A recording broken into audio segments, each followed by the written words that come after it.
mianatra eo tongotrao.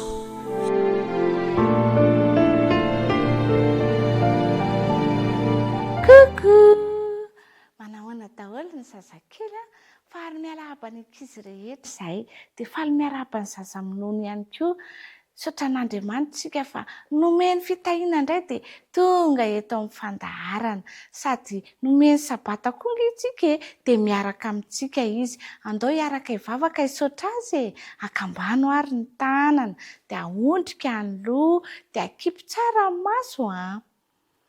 Jesosy malalo misaotra anao izay fa notahianao indray nandritra ny herinandro. Dia nomenao sabata mba hiarahana aminao dia hiaraka hitsahatra aminao avokoa izay rehetra. Fa omeo fahendrena izahay mba ho zaza hendry, mihaino tsara, mankatoy ny teninao amin'ny anaran'i Jesosy. Amen. Hianatra lesona vaovao indray izany isika izao, mihaino tantara vaovao indray izany isika izao, dia mitondra ny lohateny hoe lalina sy lehibe. Andao hoe miaraka mamerina, lalina sy lehibe. Inona ary raha izany lalina sy lehibe izany? Ny fitiavan'Andriamanitra ange izany. Lalina dia lehibe ny fitiavan'Andriamanitra antsika izay tsy takatra mihitsy izany halaliny sy fahalehibiazana izany. Dia ny tenina tahotadidy ao amin'ny Jeremia 3:1-7 dia manao toy izao hoe fitiavana mandrakizay no nitiavako anao. Hoy Jesosy hoe fitiavana mandrakizay no nitiavako anao. Izany ange ny fitiavan'i Jesosy antsika io rankizy. Efa nahita hazo lava be ve ianareo rankizy? Hitanareo ireny zavaboarin'Andriamanitra ireny? Misy hazo avo be, tsy takatritsika ireny fa avo be. Dia efa nahita avion nanidina teny amin'ny lanitra ve tsika rankizy? Efa nahita ny zazakely. Dia tsy takatritsika ireny avion ireny satria ambony be izy manidina. Sao indray ary efa nahita kintana manjelanjelatra eny amin'ny lanitra? Efa nahitinareo? Takatrinareo ve izany? Tsy takatra ka, ambony be dia tsy takatra. Dia iza indray ary nefa nahita trondro any anaty rano e? Any ambany any izy. Efa nahita daholo. Dia izao misy zavatra anankiray noforon'Andriamanitra.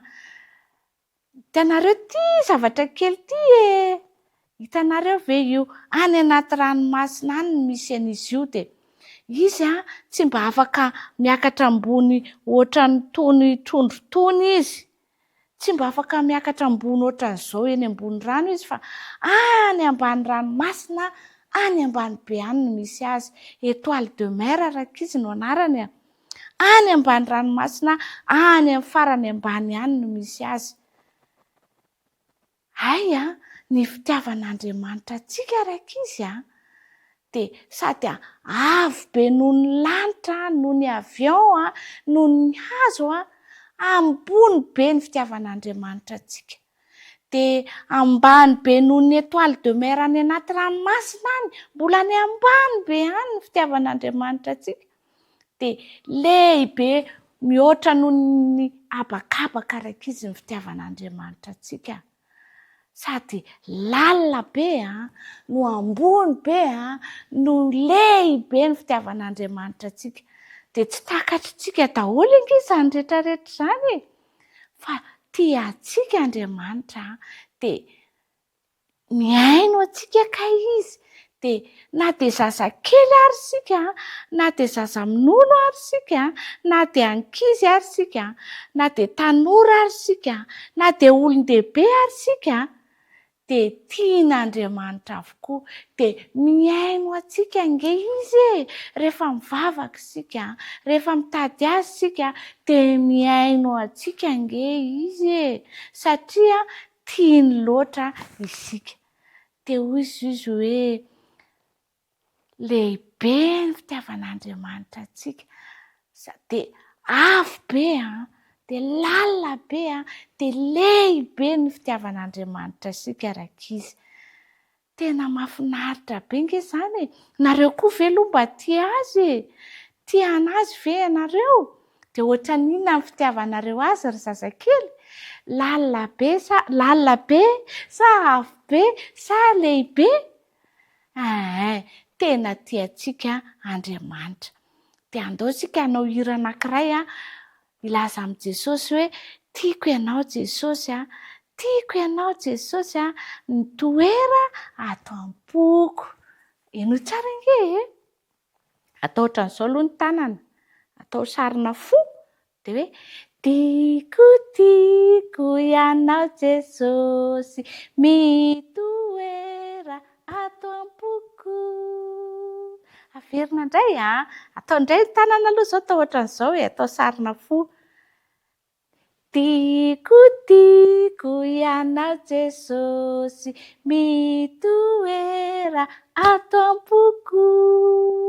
Bravo! Andao isika hiara-mivavaka. Satria mifarana ange ny fiarahantsika e. Dia hivavaka aloha izany isika izao. Akambana ny tanana dia ahontrika aloha dia akipy tsara ny maso. Jesosy malalo, misaotra betsaka noho ny fitiavanao anay. Fa na dia zazakely aza izahay, na zaza-minono aza izahay, na ankizy aza izahay, na zaza-boto ary izahay, dia tena tianao. Dia afaka mitoetra atao anatin'ny fonay ianao Jesosy misaotra anao izahay. Mitoera Jesosy ao am-ponay. Amin'ny anaranao no angatana hivavaka. Amen. Farana indray ny fiarahantsika. Dia amin'ny manaraka indray e. Dia andao indray kopakopa tanana e. Veloma daholo. Amin'ny manaraka indray.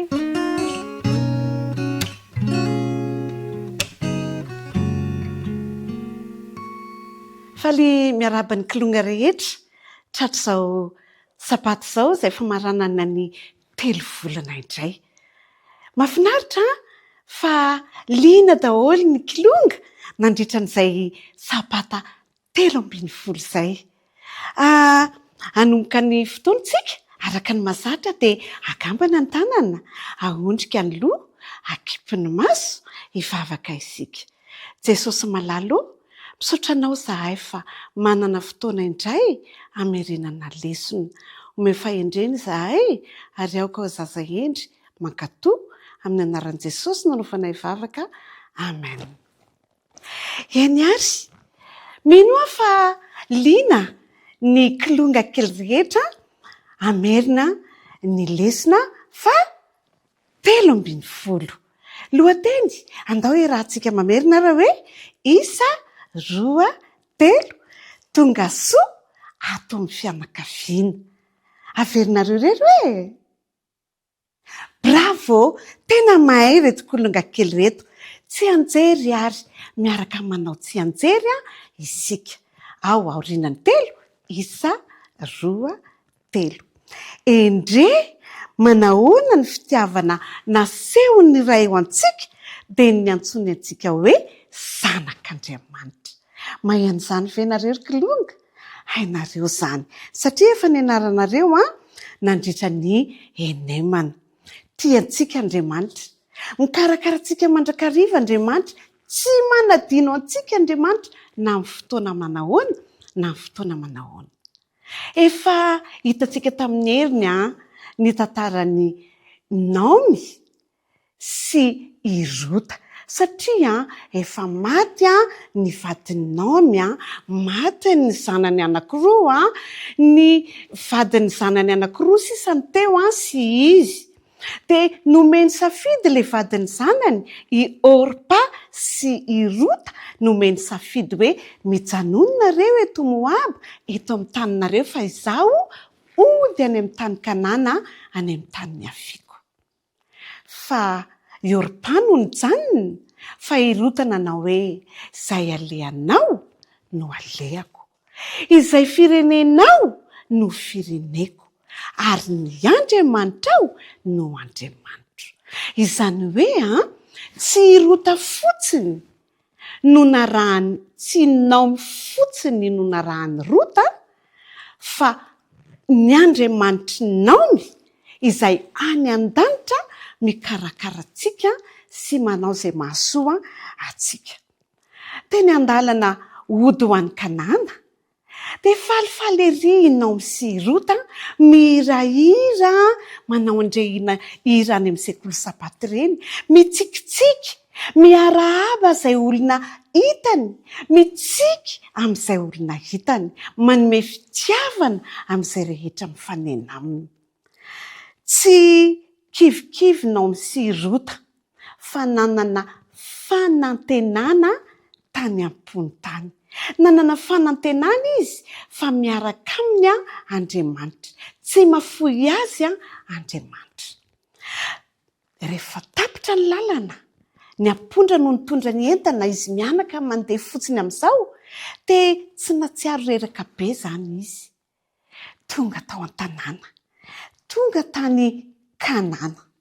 Ny entanentan'ny hafaliana, faly satria mihaona amin'ireo havana rehetra efa ela be. Ny fampiresaka ny olona teo an-tanàna, ianao ny ve iny? Ianao le sy vadiny Elimeleka le teto amintsika ve? Ilay nandeha nitady sakafo tany Moaba? Eny hoy ny olona. Faly be ry zareo. Lasa izy nanatona ny Naomi sy Rota dia ny fampiarahaba, ny famina satria tafahoana indray. Nomeny sareo trano honenana i Naomi sy Rota. Fifaliana ho an'i Naomi sy Rota niaona tamin'ny ankohonany, niaona tamin'ny havany, niaona tamin'ny fianakaviany satria mikarakara azy ireo fianakaviany ireo, tia azy ireo fianakaviany ireo.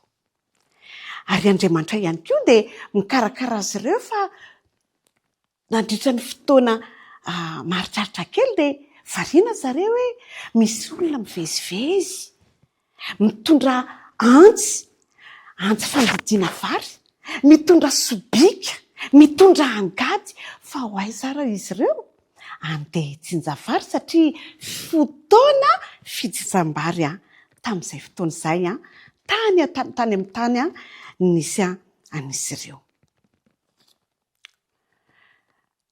Hoy Rota hoe neny eo, neny Naomi eo, izaho mba andeha ho any an-tsaha hitady faraontsika mianaka fa tsy ampy nge ny varintsika efa kely sisa e. Eny ary, hoy neny Naomi.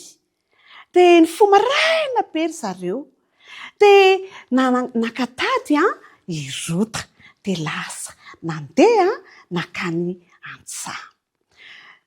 Tsikitsiky tamin'ireo mpijinja vary izy dia hoy izy hoe hono raha mba sitrakareo re mba hanangona an'izay salohim-bary sisasisa eny amin'ny sisan'ny tanimbarinareo eny izay mba tsy alainareo dia mba hangoniko ho sakafonay sy ny mamako. Eny, hoy ny mpijinja vary, mandeha ihany ary mahazo maka ianao. Dia tsara fanaraka izy ilay mpijinja vary fa mody asiany salohim-bary maromaro tafajanona eny amin'ny sisin'ny tanimbary. Dia reny alay Naomi angoniny dia mahazo be dia be izy. Isan'andro izay foana no nataon'ny Rota. Fa indray andro tazan'ilay tompon'ny tanimbary fa izy vehivavy maka salohim-bary io. Olona vahiny avy lavitra hono izy ireo tompoko dia mba maka izay salohim-bary sisasisa tafajanona eny. Ay, hoy ilay tompon'ny tanimbary, Boazy no anarany. Aza avelan'ny sisiny fotsiny no alainy fa omeo salohim-bary izy. Nikarakara tamin'ny fomba miafina any Rota sy Naomi i Boazy satria fantany fa fianakaviany koa angereo havany koa angereo Andriamanitra koa dia manao fikarakarana antsika. Tsy ataony mivantana izany indraindray, tsy Andriamanitra mivantana no makeo amintsika fa mampiasa olona Andriamanitra hikarakara antsika. Mahafinaritra Andriamanitra mahafinaritra ihany koa Boazy. dia nody irotany tondra saloim-bary be dehibe gaga Naomi. Rota, fa hoana ianao mahazo vary be dehibe ohatr'izao? Sao dia ratsiratsy toetra. Hoy Rota, tena nomen'ireo mpijinja vary aneny dia ilay tompon'ny tanimbary koa nanomena be dehibe. Fa iza hono izany tompon'ny tanimbary izany? Hoy neny Naomi, i Boazy izay ilay tompon'ny tanimbary. Havantsika koa ange iny dia faly rakizy i Rota sy Naomi satria niaona ihany koa tamin'ny Boazy. Dia rehefa nandeha ny fotoana nifanerasera i Naomi, i Rota ary Boazy. I Boazy moa dia lehilahy tsara fanahy, mateo tia havana. Dia rehefa nifanerasera elaela izy dia hoy Boazy hoe tiako ineny Naomi ty zanakao ty dia alao fa alaiko vady ary izy dia eny noho ineny Naomi, alay vary. Dia nalainy Boazy ao vadiny i Rota. Mahafinaritra ange izany tantara izany satria Andriamanitra no efa mametrapetraka ny fiainantsika, manomana fifaliana ho antsika. Tiantsika Andriamanitra ary ny kilonga rehetra ihany koa dia inoko fa ho tia ny olona rehetra mifanerasera aminy, ho tia ny fianakaviany, ho tia ny mpiara-mivavaka aminy. Satria ilaintsika ny maneho fitiavana amin'ny olona rehetra tahaka ny ataon'Andriamanitra amintsika. Ry kilonga, mino fa ho kilonga mateo tia isika, ho kilonga tia fianakaviana, tia ny dada sy neny, tia ny zoky, tia ny zandry, tia ny tontolo, tia ny bebe, tia ny olona rehetra satria izany no toetra tian'Andriamanitra ananantsika tsiraray avy. Tonga fianakavian'Andriamanitra isika rehefa mifankatia. Mino fa anatanteraka izany ny kilonga rehetra eto amin'ity firenentsika ity ary manerana ny tany rehetra. Izay ary ny lesitsika nandritra ny 3 volana. Mino fa tsy hanadino izany lesona soa izany ny ankizy, ny kilonga, ny zazakely, ny tanora, ny ray aman-dreny. Mifarana hatreo ary ny 3 volantsika koa andeha ifampianao veloma isika dia amin'ny heriny indray efa hanao lesona vaovao. Ifampikopakopa tanana isika, ifanao veloma amin'ny heriny indray izany hanao lesona vaovao isika. Miraroso indrindra to.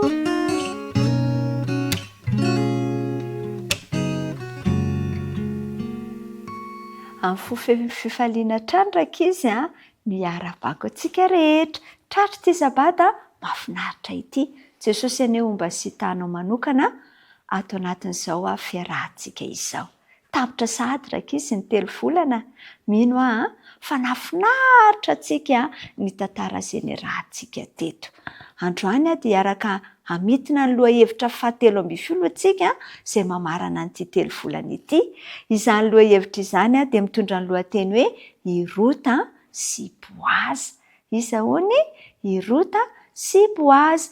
Nanana andalan-teny natao fitadidy isika. Izany dia ao amin'ny Matio 9:9. Matio 9:9 manao hoe fa fantatry ny rainareo izay tokony ho anareo raha tsy mbola mangataka aminy aza ianareo.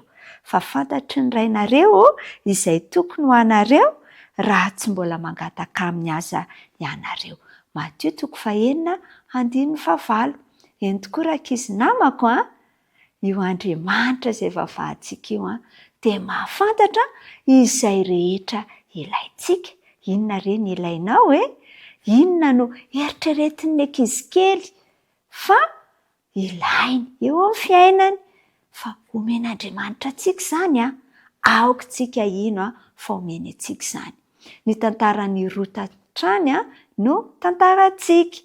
Hitantsika reketriny fa iza moa ilay rafozan'ny Rota? I Naomi.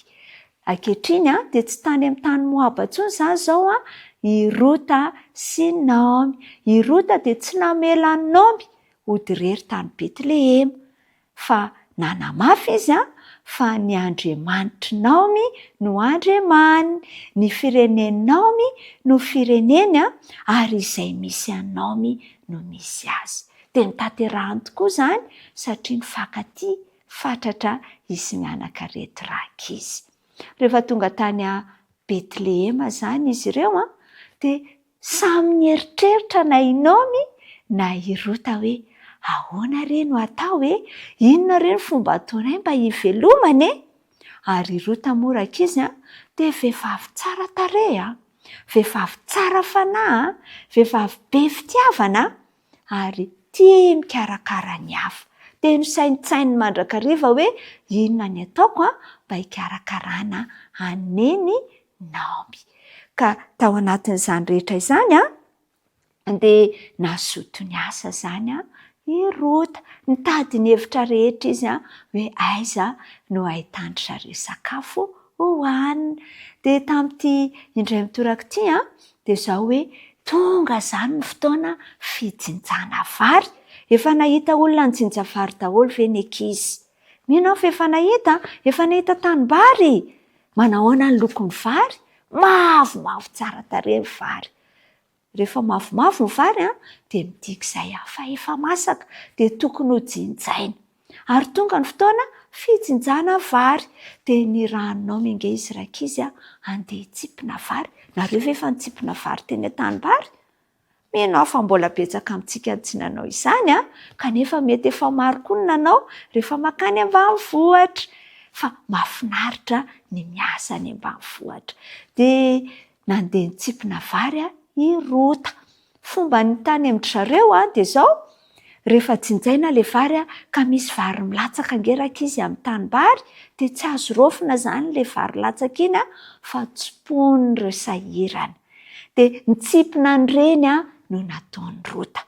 Ary rehefa nandeha nitsipina i Rota, nandeha nitety tanimbary maro dia ny hafaran'i Rota tonga tany amin'ny tanimbary izay ana lehilahy iray mpanan-karena be teo amin'ny firenena izay nisy an'i Naomi. Tsy iza io lehilahy io fa Boazy. Ary ity lehilahy ity dia tsara fanahy. Ka rehefa natazana ny Rota izy dia gaga izy nanontany hoe iza ary ny zatovovavy iny? Izy iny? Ary ny hafarany dia nanontany an'i Naomi izy. Henony koa tamin'ny olona rehetra fa ity zatovovavy atao hoe Rota ity dia tena tia Naomi ary nikarakara fatratra an'i Naomi. Ka rehefa avy nitsipina vary izy rankizy dia gaga i Naomi rehefa tonga tany an-trano satria dia indro fa loloha vary tamin'ny harona izany i Rota. Dia rehefa nilanjaina ange ny vaky izay azony nitsipony dia nahatratra 4 kilao satria nobaikoin'ny Boazy ireo mpiasa sy mpijinja hoe asivy ambony mijanonjanona betsaka eny an-tanimbary fa aza rofina daholo mba ahafahan'ny Rota mahazo izay tokony ho anjarany rankizy. Izany rehetra izany dia tsy tonga ho azy fa Andriamanitra mihitsy rankizy no niasa tao am-pon'ny Rota ho tia Naomi. Andriamanitra koa no nibitsika tao amin'ny Boazy mba ho tia manampy ny mpiara-monina taminy. Ka rehefa tonga tany amin'ny Naomi Rota dia nitantarain'ny Rota tamin'ny Naomi ny zavatra rehetra. Dia nitantarainy momba ny Boazy ary niresahan'ny Naomi taminy fa ity Boazy ity dia tsy inona fa fianakavian'ny zareo ihany. Fianakavian'ny zareo ary mety ho fianakaviana manavitra izy io izy. Fomba tamin'ny andro zanak'Israely izao rankizy rehefa maty manko izany le lehilahy vadin'ilay vehivavy anankiray izany dia izao hoe raha mbola tsy niteraka izy ireo ka misy lehilahy eo amin'ny fianakaviana izany afaka mividy ny tanin'ity lehilahy maty ity dia manambady ny vanio vadiny lehilahy io dia miteraka aminy azony atao zany dia le zanaky ry zareo indray no mandova ny fananana izay navelan'ilay maty ary mitondra ny anaran'le maty zany. Dia mahafinaritra fa rehefa nitantaraina teo zany momba ny boaza dia nisy baiko nomenao any Rota dia pakatoraka izy i Rota. Tovavy Rota fa pakatoa dia narahany tamin'ny atsipiriany ny tory lalana rehetra izay nataony Naomi azy. Ka rehefa nitanterahany izany dia lasa vadiny boaza ngeraka izy i Rota taty aoriana. Lasa mifankatia i boaza sy Rota. Ary rehefa nivady izy ireo dia niteraka zazalahy atao hoe Obeda. Ary ity Obeda ity dia tsy iza fa io angeraka izy ny dadan'i Davida, Davida mpanjaka. Izany hoe dadabe an'i Davida izy io.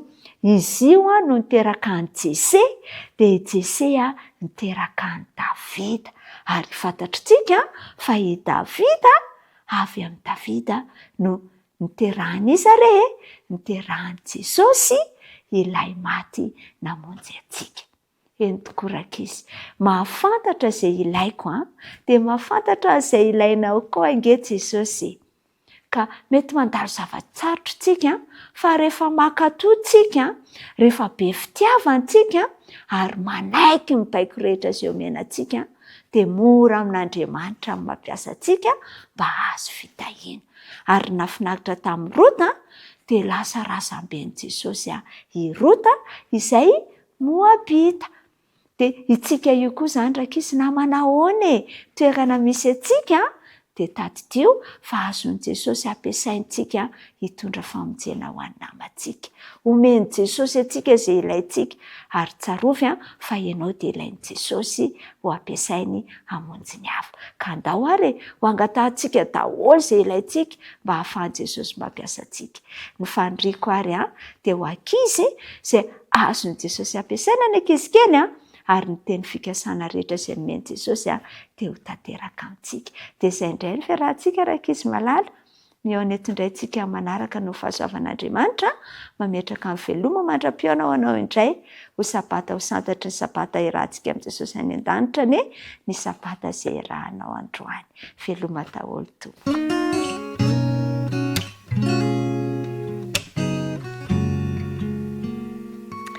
Manahoana daholo indray ary sika tanora tsivoka hatramin'ny 12 taona. Mahafinaritra ny miaraka amintsika amitina indray aloha tsika androany.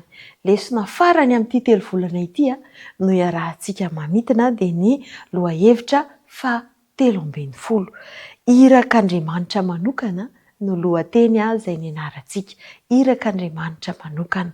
Ao amin'ny Amosa 7 dia ny 7 no niarahantsika no tadidiana nandritry ny herinandro.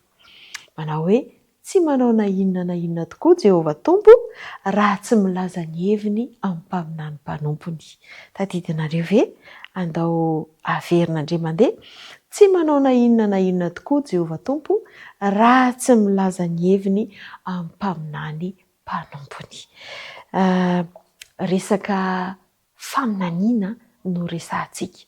Araky ny lazain'izay toko sy andininy izay nataontsika ho tsy anjery izay dia milaza fa Andriamanitra zany tsy manao zavatra lehibe mahakasika ny olombelona iray manontolo raha tsy efa mampilaza mialoha. Efa omaniny mialoha ny olombelona ny amin'ny zavatra izay hitranga ao amin'ny fotoana anankiray ho avy. Ary raha nahatsikaritsika raha efa nisy zavatra nambarany tao amin'ny tenin'Andriamanitra mihitsy ary dia tanteraka avokoa ireny zavatra ireny tao anatin'ny fotoana izay nampilazan'Andriamanitra azy. Dia tsy nijanona hatreo fa amin'izao andro farany izao dia efa nomen'Andriamanitra antsika ihany koa ny afatra mahakasika ny hoe inona ny zavatra hiseho any am-parany any. Ary izay ilay fanomezana manokana avy amin'Andriamanitra dia ny hoe fanomezam-pahasoavan'ny faminaniana. Namena izany mba hanomany any antsika satria efa niteneniny ao amin'ny tenin'Andriamanitra fa tsy manao na inona ho antsika olombelona izy raha tsy efa milaza mialoha amin'ny mpaminany mpanompony. Ka raha izy izany ny toe-javatra izay iseho ao aoriana ao, izay efa manomboka miseho sahady, efa nitsapantsika ary mbola ho avy ihany koa, dia efa nambarany mialoha izany. Efa nolazainy tamin'ireo mpaminany mpanompony izany. Isika fiangonana ankehitriny, isika mpianakavy ny finoana dia nomena manokana an'izany hafatra izany. Dia zaraintsika amin'ny hafa izany ary raisintsika izany satria ahafahantsika manomana ny fiainantsika tsy ho variana eto amin'ity fiainana ity, tsy ho varimbariana ka hoe tampoka, hoay, tsy napoizina, ino ity zava-miseho ity, taiza kosa ny tsy mba nalala anay an'izany sy ny zavatra isan-karazany. Manomana antsika mandrakariva Andriamanitra. Andriamanitra tia antsika, tsy manapitapoka antsika izany izy fa efa ambarany mialoha ny toe-javatra ary indrindra ampianariny isika mba hifikitra aminy, ampianariny isika mba handray an' Jesosy ho mpamonjy antsika ka hahatonga antsika tsy ho tampohan'ny zavatra miseho rehefa tonga izany andro izany. Ny lohahevitra farany izany izay nianarantsika dia nanampy antsika hahafantatra fa nanolotra fanomezana manokana ho an'ny taranak'olombelona Andriamanitra izay ahafahany mifampiresaka amintsika. Misy fanomezam-pahasoavana manokana izany natolony dia ny fanomezan'ny faminaniana izany mba ahafahan'Andriamanitra miresaka amintsika sy manomana antsika ny amin'ny zavatra ho avy. Nanampy antsika ihany koa ny lohahevitra mba hankasitraka azy no ny ezaka manokana nataon'Andriamanitra mba hifandraisany amintsika zanany. Dia isika hankasitraka an'Andriamanitra mandrakariva noho ny amin'izany fanomezana izay omeny antsika izany. Ahafahany miresaka amintsika sy manomana antsika ny amin'izay fikasany izay. Dia izao koa hoe nanampy antsika mba hahatonga antsika ho feno fanajana hatrany manoloana an'izany hoe fanomezan'ny pahasoavan'ny faminaniana izany. Dia isika moa manana ny asa soratra Ellen White izay nomena antsika faminaniana izany manambara ny fiafaran'ny izao tontolo izao sy ny zavatra ho avy ihany koa. Dia mazotoa mamaky an'ireny boky ireny, mazotoa mianatra sy mandinika ny tenin'Andriamanitra sy izay voalaza ao anatin'ireny, tsisy mifanipaka izy ireny satria ny tenin'Andriamanitra milaza fa raha mifanipaka amin'ny voalaza amin'ny Baiboly dia tsy izy izany. Dia andeha samy andinika ho hitantsika fa tsisy mifanipaka izy ireny. Tadidinareo ve ny hafatra nampitaina tamintsika? Nanome fanomezam-pahasoavana manokana mikasika amin'ny faminaniana ho an'ny fiangonana ankehitriny Andriamanitra. Dia mino fa azoto andinika an'ireny isika sy azoto andinika ny tenin'Andriamanitra mba hahatonga antsika tsy ho very ary tsy ho tapohan'ny toe-javatra ihany koa. Dia mirary soa antsika tanora dia n'izao sahady mba azoto ary mba ahita fifaliana mandrakariva eo amin'ny fandiniana ny tenin'Andriamanitra. Dia izay indray ary ny anjarantsika androany fa dia mandra-piona indray.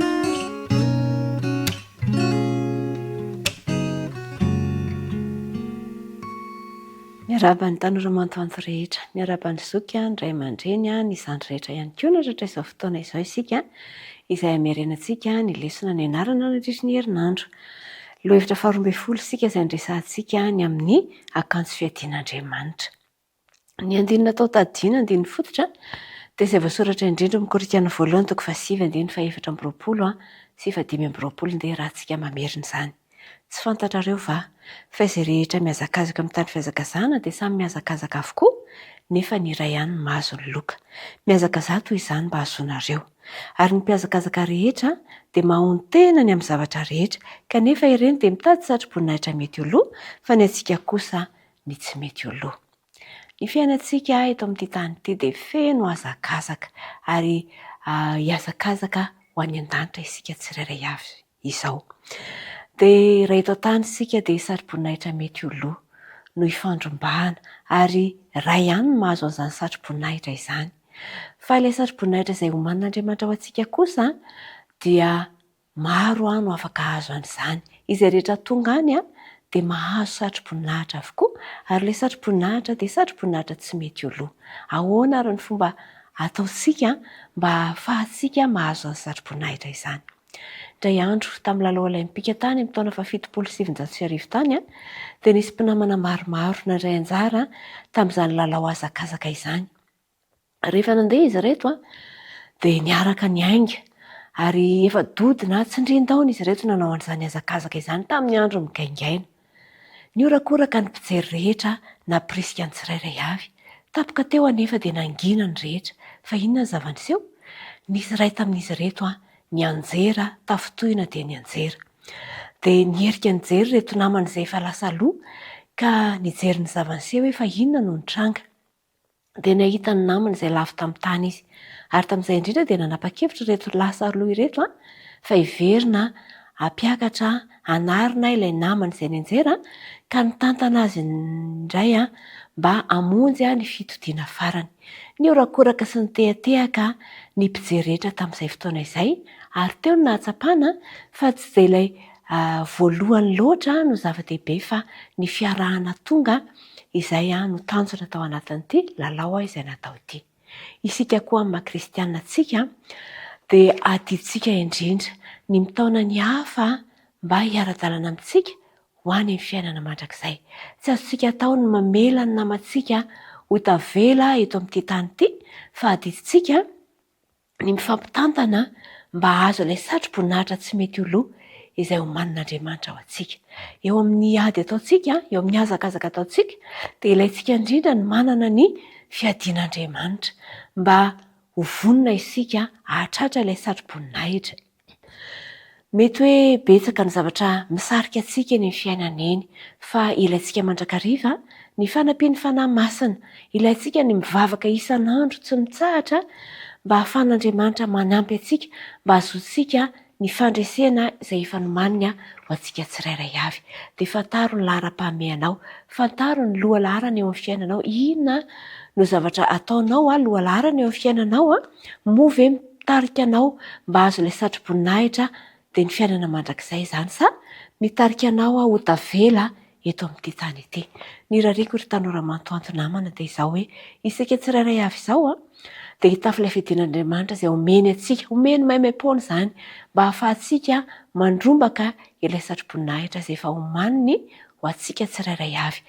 Ilaintsika ny miantso ny fanahy masina, ilaintsika ny mivavaka tsy tapaka isan'andro mba ahafahantsika ho tonga mpandresy ao anatin'ny hazakazaka sy ny ady izay ataontsika. Dia mirary soa indrindra ary mirary fampiarana tsara ho an'ny tanora mantoanto rehetra. Veloma indray amin'ny manaraka.